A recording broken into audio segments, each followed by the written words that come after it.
Hello everyone, and welcome to this lesson on variations on E dominant 7 sharp 9 in the open position with the blues scale. There are two other videos and a PDF linked in this description of this video that comes at a very minimal cost to you to help support what I'm doing here on YouTube and with my private students at home. So please purchase the PDF, and if you want, leave a tip or something like that too if you'd like. These lessons go into detail on how to be creative with these simple variations. So you have the E dominant 7 sharp 9 variations, and you have variations from C to G and variations from D to A. So there's three great lessons for one small PDF. I hope that you enjoy this lesson and enjoy being creative with these concepts. Okay, so let's get into some of these E dominant 7 sharp 9 chord variations over two measures with blues licks. This is going to be fun. We're going to do exercise 1 here.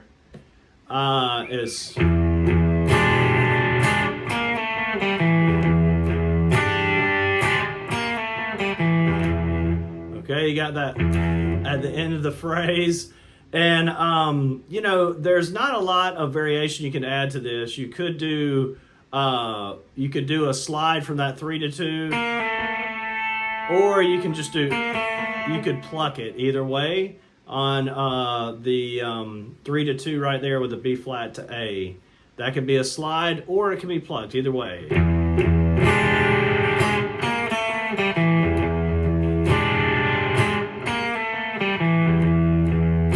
Whatever you're feeling artistically, you know, if you want a fluid thing, slide it. If you want it a little more pronounced, actually pluck it. Here we go. Let's do exercise 1 with the metronome. 1, 2, 3, 4. 1, 2, 3, 4.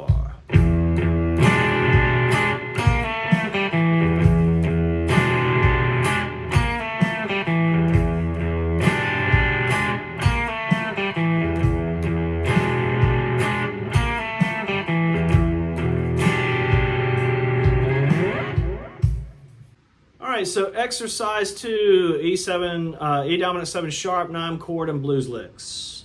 We're gonna play this first beat, just an E and an E, and then that second beat has a full strum of E dominant 7 sharp 9 on the downbeat of 2, and then on the last 16th note we're catching an upstroke on those two, the G and the D.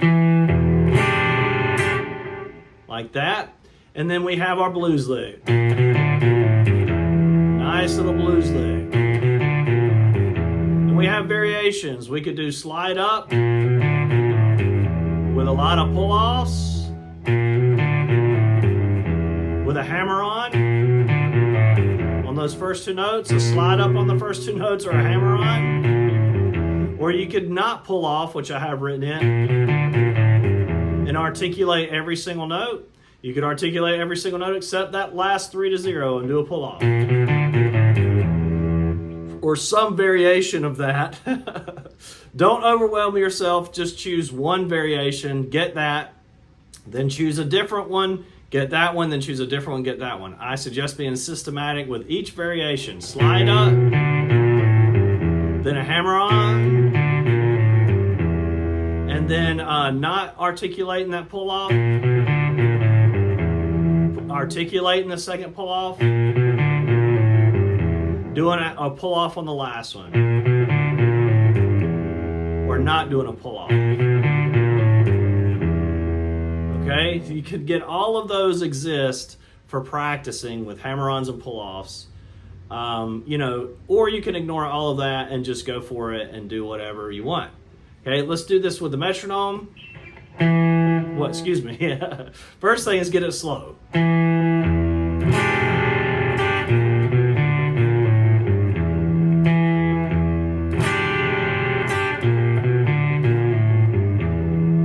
I'm playing it as written. Now let's get it with the metronome. Slow it down if you need to in YouTube. 1, 2, 3, 4. 1, 2, 3, 4.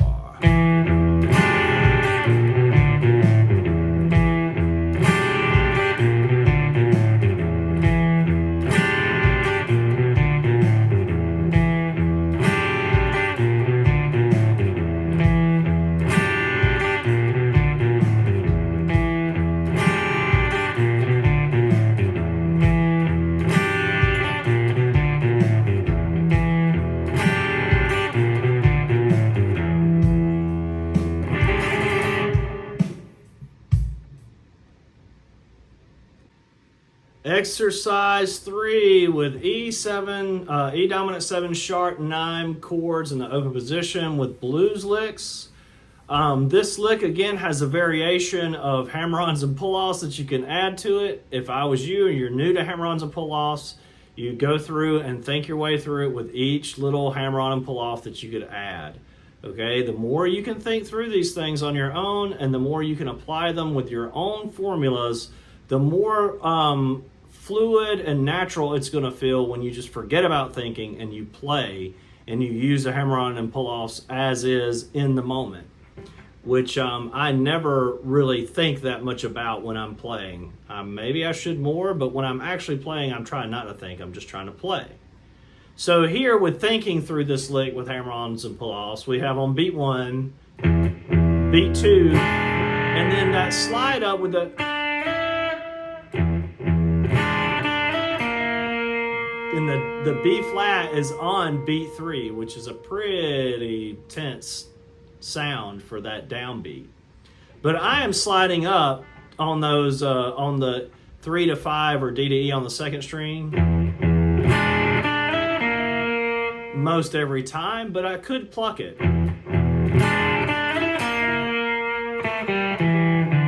Could pluck every note.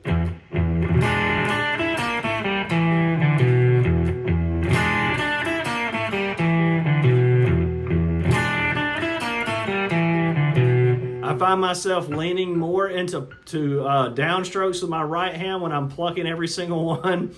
Probably, I feel like I could be more accurate that way, but you could use down upstrokes just depending upon what you find to be easiest. So that's with every note struck. So I'll put a slide again on that D to A or D to E in that second B, and then I can slide off from that B flat to the A and pluck the G, the D, pluck the D, the E, then the D, and then the B. So I slid up from 3 to 5 D to E on the second string, and I slid down from B flat to A, and I plucked every note in the remaining of the lick.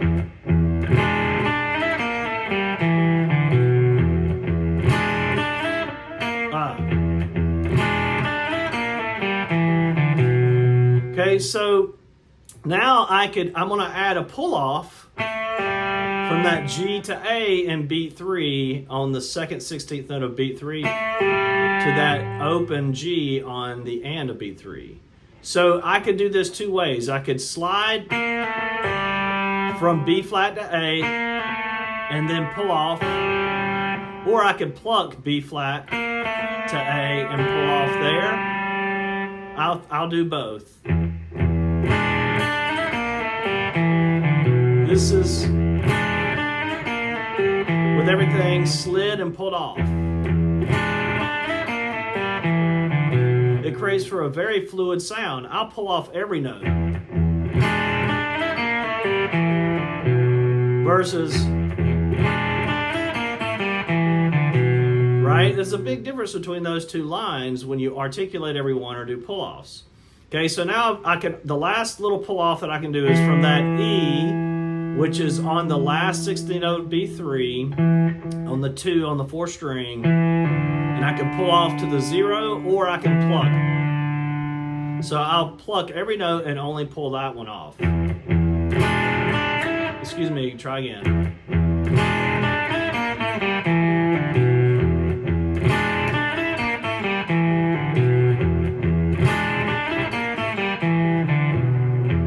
Plucked it that last time by mistake. So variations of hammer-ons and pull-offs, you can do them one at a time, you can do them two at a time, you can change them up. There's a lot of variables and a lot of ways to practice this one lick, right? This can be a very in-depth practice routine if you choose to make it that way.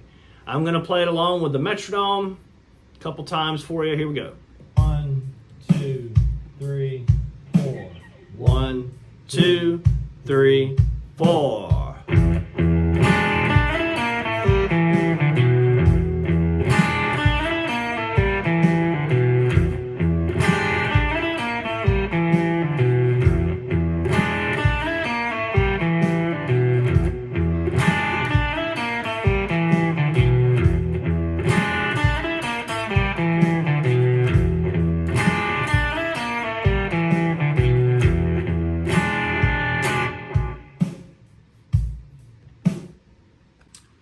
Exercise 4, E7, dominant, E dominant 7, sharp 9 with some blues licks. Exercise 4.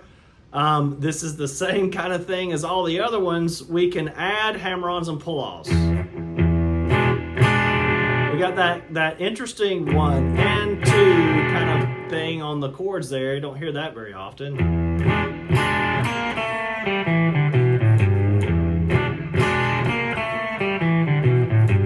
That's the way it sounds in time at 65 BPM. So again, with each of these, we can do different hammer-ons and pull-offs. So with the and of 2, B flat to A, could be slid, could be struck. We can pull off that A to G right there on the 2nd 16th note of beat 3.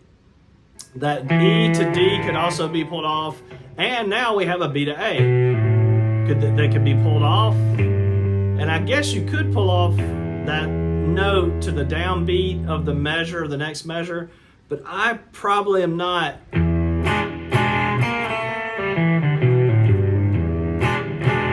And you could do that. It's not quite as strong, you know, but it's available to practice a pull off if you want. So here, slide, pull off, hit, pull off, all of them, you know, or I could just do slide,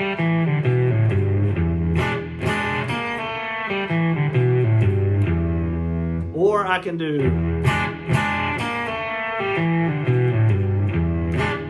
slide, pull off, struck, pull off, right? And I can do a pull off or not on that D to E.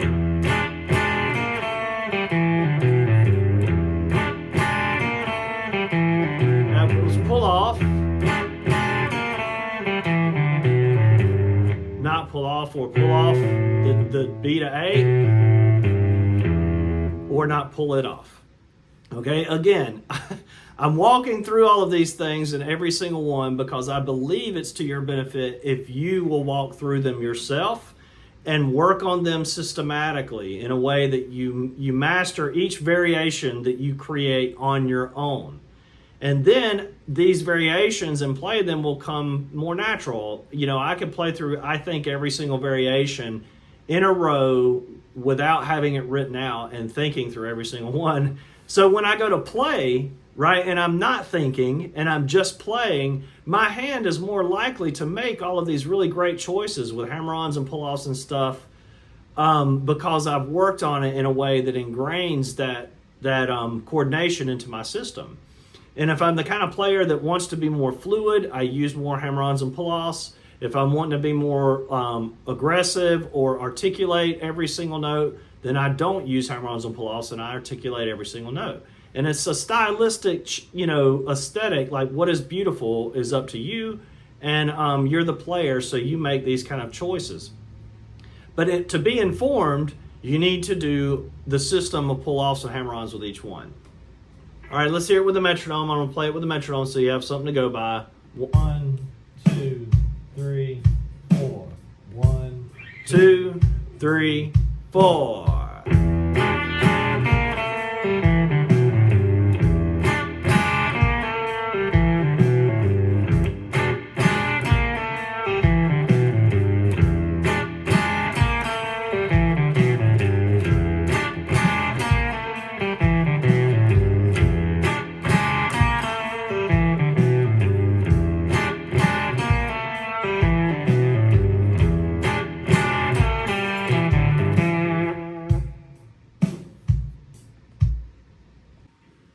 Exercise 5, E dominant 7, sharp 9 chords with blues licks. Exercise 5. So this one, again, we have a lot of variations of hammer-ons and pull-offs that I could talk about and that you should be trying to do. But initially when I played this, I think I was feeling pretty aggressive, pretty excited, and I was just playing, man. I'm not really thinking. And in the moment, it looks like that I just articulated every note. So...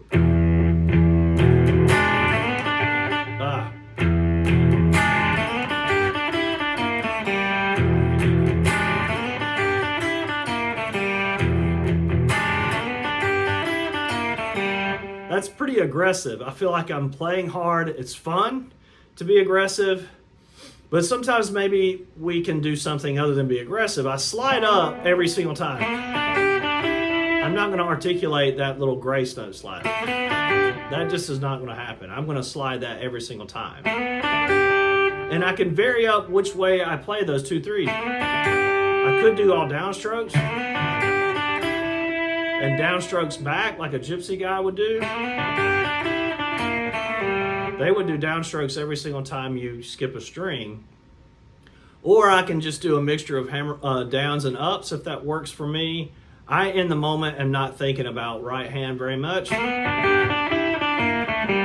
But to articulate each note, you have to have some technique with your right hand that's going to get it done. Now, the way that you can vary these hammer-ons and pull-offs, I could hammer on that 1 3 to 5. That's just a 1 hammer-on added.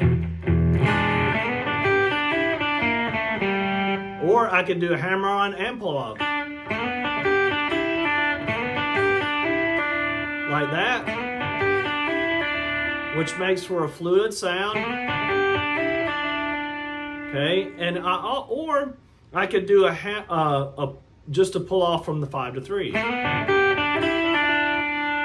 and that sounds great as well. Or I could do a slide off from 3 to 2, B flat to A. Excuse me. And I could do that pull off, slide, and then a pull off if I want to.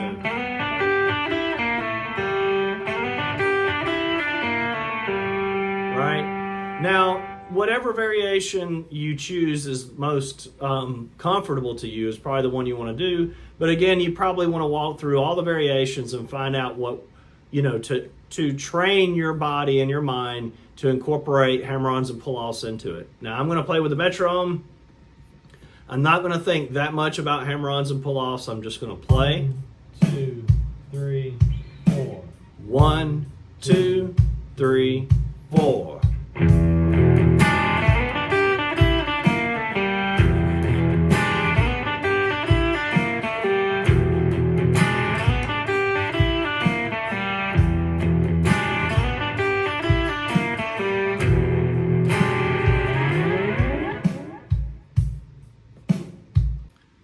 Exercise 6, E7, E dominant 7 sharp 9, chord and blues licks from the E minor blues.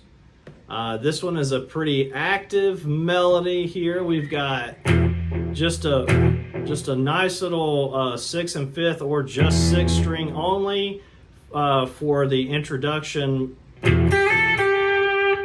harmonic range of what we're dealing with here with E being the root. We have that statement on the first beat of just the 2 notes.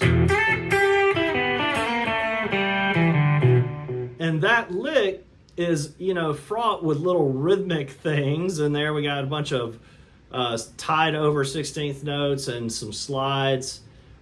This one, you could add some hammer-ons and pull-offs. It's so difficult for me to play, I'm not sure I would spend a lot of time with it, but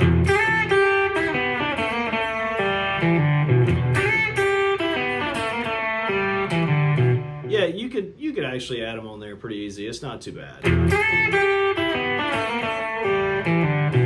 You got a pull off on 2 to 0 in the 3rd beat on the 3rd string. You have a pull off on 2 to 0 on the 4th string in the 4th beat. That's your options. You can add those pull offs or not. I'm going to play it with the metronome so you have something to go by. Remember, you can slow it down if you need to. 1, 2, 3, 4. 1, 2, 3, 4.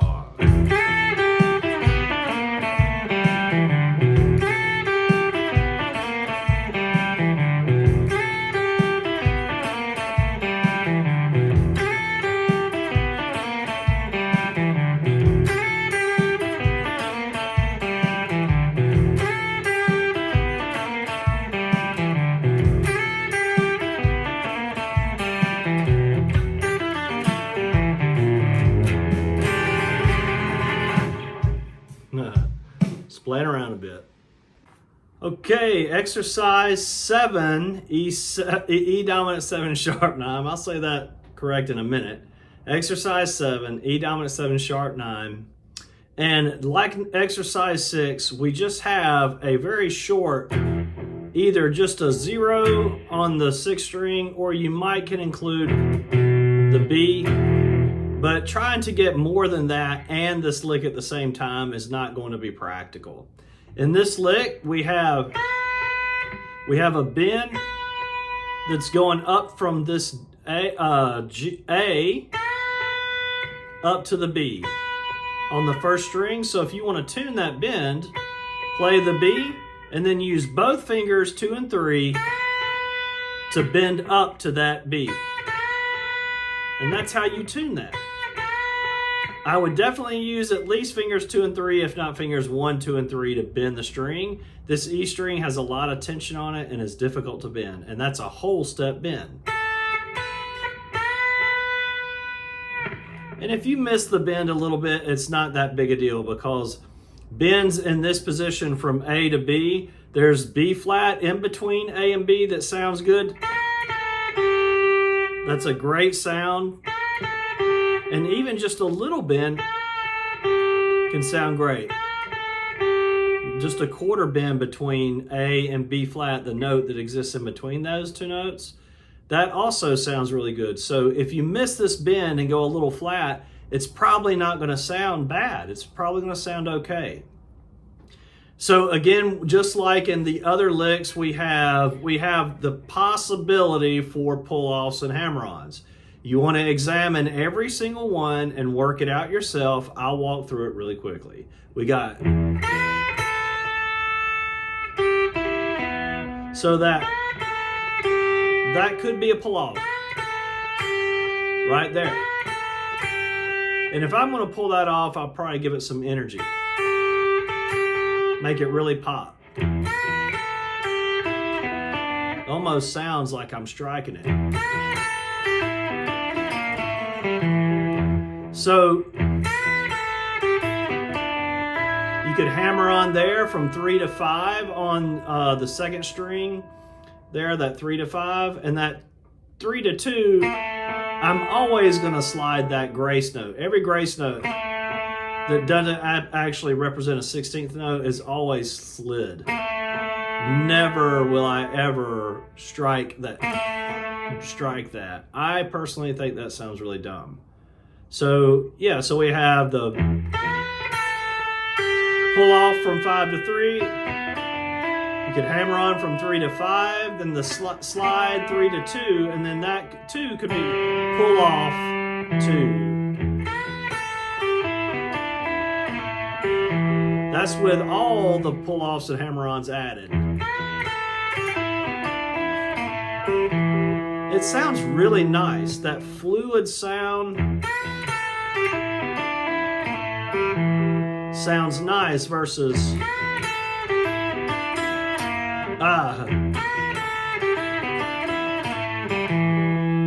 So here's one more with it striking, and here's one with pull-offs. I missed it. Okay, so again, you work through all the options, you get them coordinated so that you can get that technique down, and then you just play, and you play the lick and you just go for it. You know, play through the lick with strategic stuff with hammer-ons and pull-offs, and then just go for it. I'm gonna play with the metronome right now, just gonna go for it. 1, 2, 3, 4. 1, 2, 3, 4.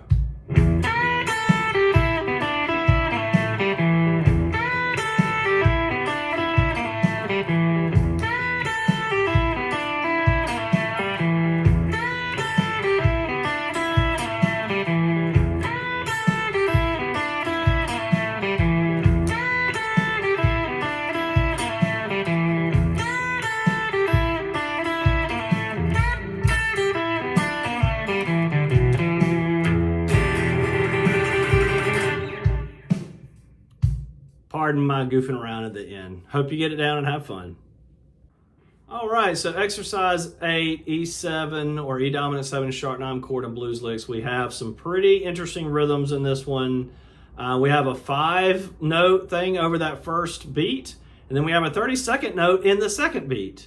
And then everything else is pretty much just standard 16ths. So it's you know, if you get these rhythms slightly off and it still sounds musical, then by proxy of improvisation, you're doing just fine. It's musical. There's a philosophy in improvisation that's set forth by most great improvisers that there are no wrong notes in improvisation. There's only notes that you don't know what to do with them. And if you're playing the rhythms incorrectly, but if you're playing the rhythms not what's written on the page and it sounds good, then it's good. It's okay. That's what improvisation is playing something new and different.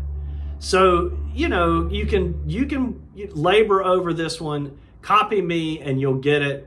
You know, I may not get it exactly right every single time, actually, you know, but I think I'm going to pretty much land it. And you can copy me, or, you know, if you get it wrong, that's okay. You know, it's don't let these 5 and the 32nd notes and the notes of grouping of 5 intimidate you and overthink it. Just play the notes on the page and make them sound musical. You know, and in the end, if you're able to play exactly what I'm playing, great. If you're playing something different, but it still sounds great to you, then that's even better because you've just come up with your own line. And that's part of the point of all this, right? Is to come up with your own lines. All right, so that first little 5, that's all we got. That da-da is a 32nd note. It's not just a grace note. Excuse me.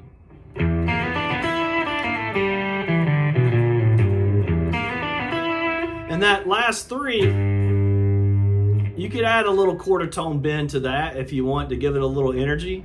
The bend is not written in on the page, but it sounds great. Right? A little bend right there sounds pretty cool.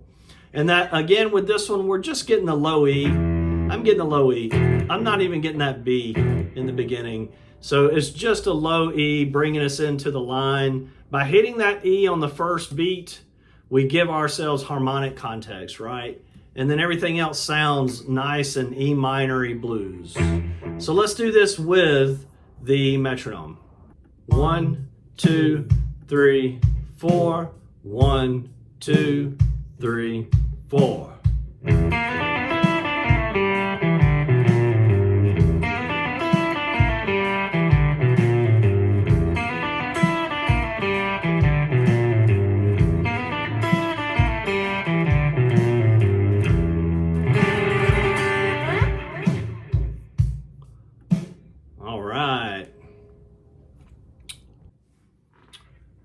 Okay, so exercise 9, E dominant 7 sharp 9 chords and blues lick. Here we go. This one goes back to using some chords. We're going to use that whole dominant 7 sharp 9 right there we have. And then we got these nice little licks here. Again, we got some hammer-ons and pull-offs we can add. Let me play it in rhythm one time. So where we could add a pull-off or a hammer-on is from that 3 to 5 right there. And then we already have a slide written in, but we could pull off that 2 to 0.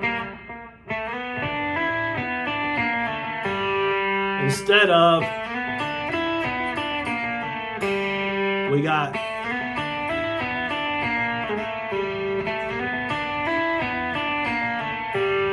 that's with pull-offs. That's with articulations. We can articulate all of it. Right? Or even more hammer-on. It depends on how fluid you want your hammer-on and pull-offs to be applied. It's how fluid you want your melodic line to be. I have chosen to write in 2 of the slides because that's how I played it in the performance track. But you, as a student of music, you should go in and apply all hammer-ons and pull-offs in as many different variations as you can, and really master that technique. Here we go. Let's hear it with the metronome or the drum track a couple times. 1, 2, 3, 4. 1, 2, 3, 4.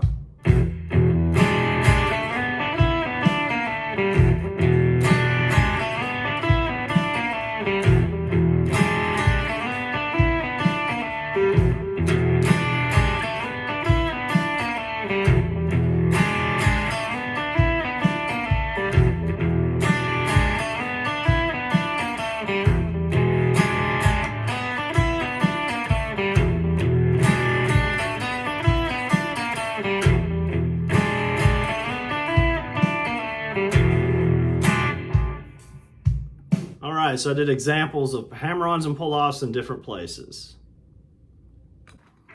All right, exercise 10, E dominant 7 sharp 9 chord and E minor blues lick. We have just a little reference of E on the first beat because there's so much melody in this one. Again, we have some interesting rhythms. Don't let that scare you or make you overthink what you're doing. Just try to listen to what I'm doing and copy it. I may not get it exactly right every single time either. But you know, the point is to me making it sound good. And if you're playing something that sounds good, it's a little different than what's written on the page, it's okay. We're doing improvisation, so improvising is what we're shooting for.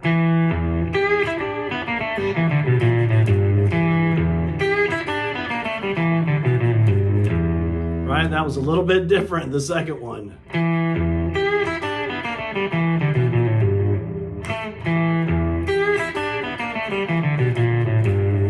That was all a little bit different every single time. So I'll let the machine play it. Let's see what the machine says.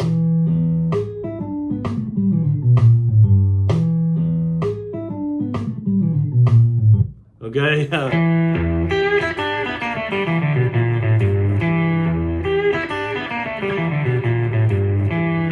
That's what's literally written on the page. But again, every now and then I am mixing it up and getting it wrong. So the examples that I make mistakes on but still sound good are the examples of when you make mistakes and it still sounds good. 1, it's okay. 3, 4. 1, 2, 3, 4.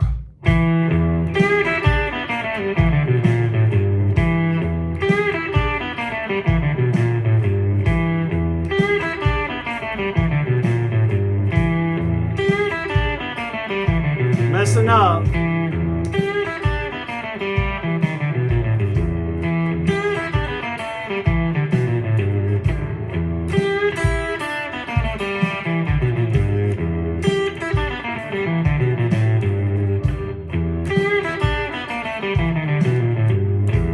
Right, so lots of examples that were wrong in there on purpose.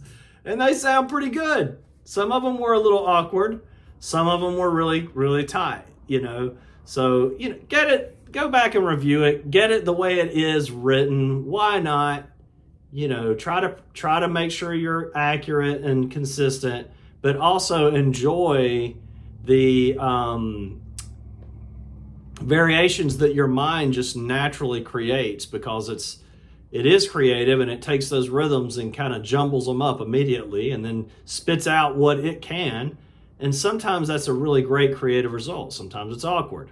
But the point is to be being creative, and sometimes I think it's always best to be open to your tendencies. And sometimes we as musicians count those as mistakes when we should be looking at them as our natural tendencies, and maybe we can build on those tendencies to make better ideas. Yep, so mistakes can lead to good music. Don't let it fool you. All right, so exercise 11, E dominant 7, sharp 9 chord and blues licks. We have a nice power chord at the beginning. Then we can catch that E dominant 7 if we want sharp 9 on the first part of beat 2. But the second one has to go to that D. We don't include the third finger on the third fret of the first string, because the melody slides up from that 3 up to the 5.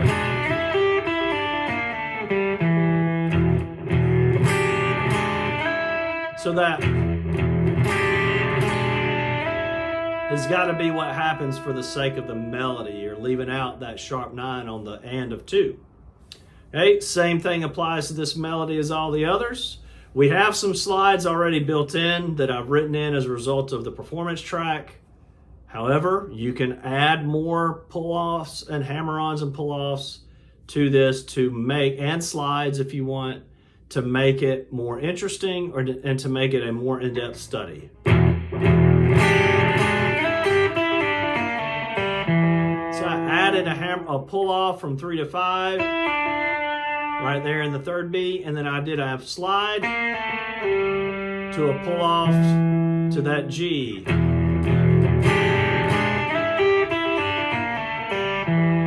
That's all the hammer-ons and pull-offs. Now I'll articulate every single note.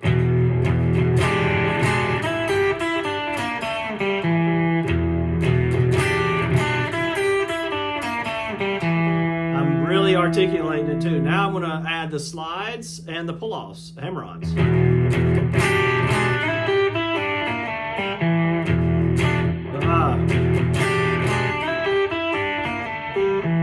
With the articulations, again, one more time for contrast. Okay, so that gives you, when you're a very clear view of hammer-ons and pull-offs make the line more fluid. Now I'm going to play along with the metronome, and I'm just going to have some fun. I'm not going to worry about thinking through pull-offs and hammer-ons. I might give more than one example. 1, 2, 3, 4. 1, 2, 3, 4.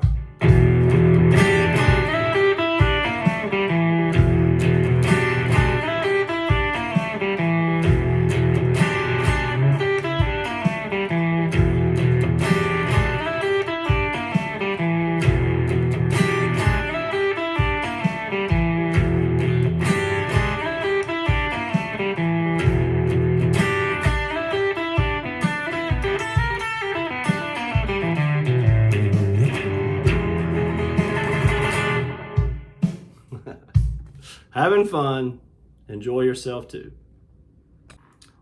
Exercise 12, E dominant 7 sharp 9 chord and blues licks. This one is I'm gonna go with that power chord in the beginning. I'm gonna honor that power chord.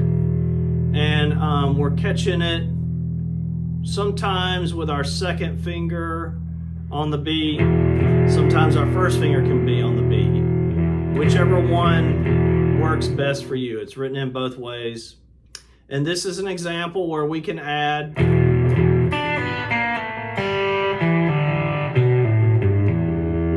a lot of pull-offs if we want, or we can play it all articulated. Or pull-offs.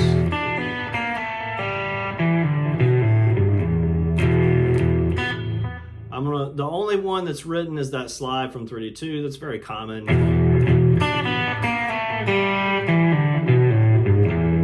Okay, I'm gonna not pull off that last 3 to 0. That my aesthetic choice is to not have that. I like that to be articulated, but for the sake of practice, I'll try that pull off. But if I was playing this line, I probably would hopefully choose not to, because I like it sounding better with it articulated. I tend to articulate more when I'm playing. I don't use as many hammer-ons and pull-offs, but it's good to practice them. All right, here we go. Let's go with the drummer. 1, 2, 3, 4. 1, 2, 3, 4.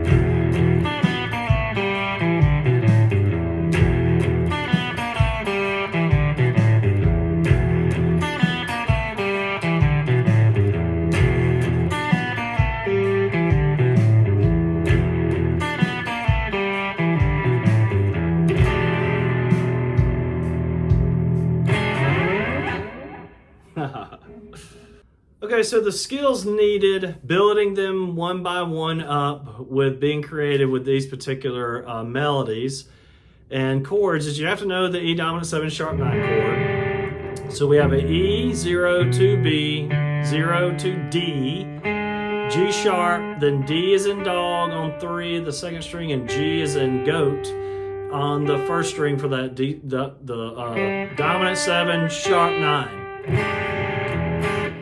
That creates that aura or the vibe.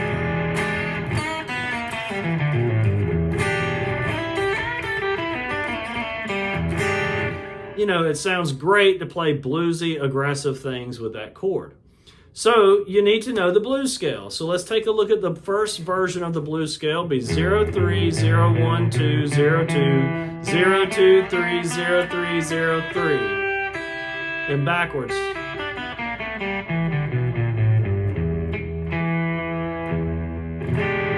Right? That's again, let's look at it one more time. 0, 3, 0, 1, 2, 0, 2, 0, 2, 3, 0, 3, 0, 3. Definitely got to know that blues scale. The next one that you need to know goes up the 3rd string to the 4th, up 0, 2, 0, 2, 3, 4, 3, 5, 3, 5, and we're going to go ahead and go 6, 7.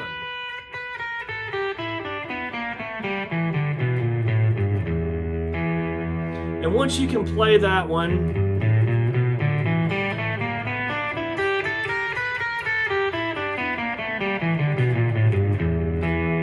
pretty well, you want to play them with the metronome. So let's have a listen with the metronome to the first scale. 1 E and a 2 E and a 3 and a 4 E and a.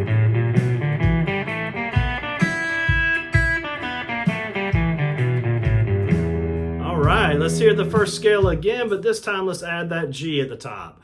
1 E and a 2 E and a 3 and a 4 E and a.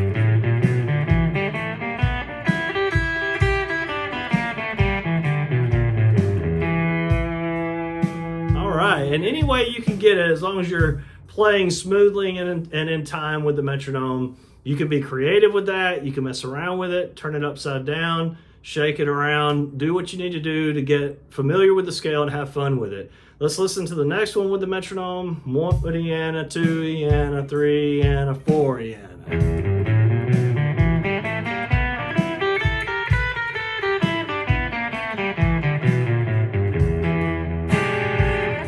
Let's do it again. 1 E and a 2 E and a 3 and a 4 E and a.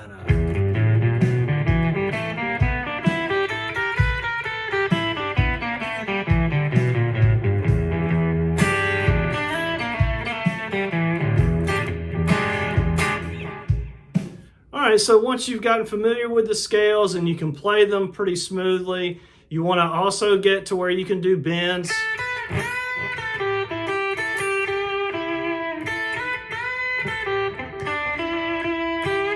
Right, and this bend could also be to B flat.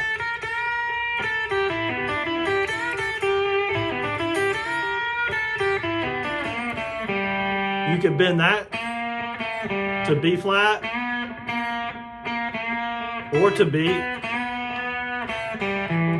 You could also bend this D up to E.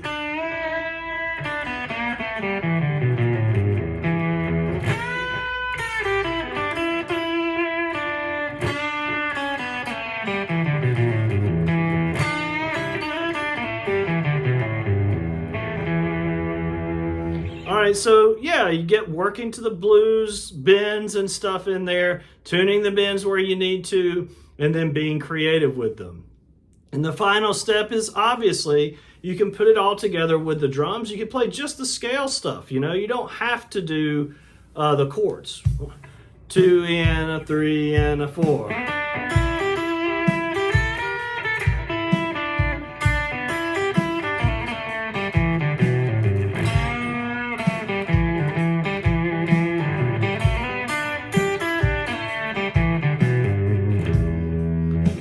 Right? You can do just melodic content with the drums. It doesn't have to be chordal and melodic. Then the final step, I believe, is just being able to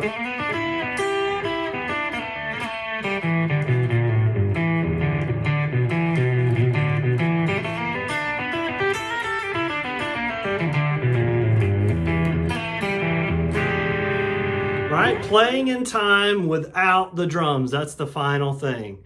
So yeah, have fun with these variations. Enjoy what you do with them. And have fun with being creative, building your skills over time. I know I went over the skills pretty quickly, but it may take you days or weeks just to get good at these scales. That's fine. In the meantime, be creative with it the best you can and enjoy what you do. Having fun every day will help you stay motivated and joyful about what you do.